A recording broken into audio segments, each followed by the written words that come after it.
Hello అండి, నమస్తే. నేను మీ Karthika. Welcome to our channel NK world fill with smile. ఈరోజు మనం సింపుల్ అండ్ ఈజీగా రైతా ఎలా ప్రిపేర్ చేసుకోవాలో తెలుసుకుందాం. బిర్యానీల్లోకి, పులావుల్లోకి, ఏదైనా వెజిటబుల్ రైస్ చేసుకున్నప్పుడు ఈ రైతా కాంబినేషన్తో తింటే టేస్ట్ చాలా బాగుంటుందండి.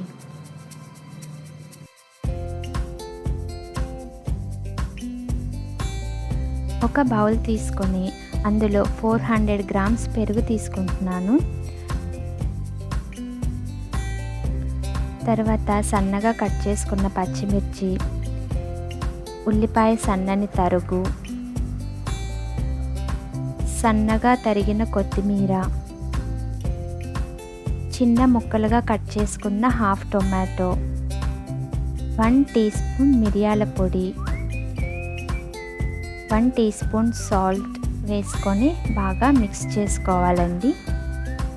మీరు కావాలంటే ఇందులో క్యారెట్ తురుము, కీరదోసకాయ ముక్కలు కూడా వేసుకోవచ్చండి. అంతే, కమ్మని రైతా రెడీ అయిపోయింది. ఈ వీడియో మీకు నచ్చినట్లయితే ప్లీజ్ లైక్ చేయండి, షేర్ చేయండి. ఇలాంటి మరెన్నో వీడియోస్ కోసం మన ఛానల్ని సబ్స్క్రైబ్ చేసుకోండి. అలాగే కింద ఉన్న బెల్ ఐకాన్ని క్లిక్ చేయండి. Thank you for watching.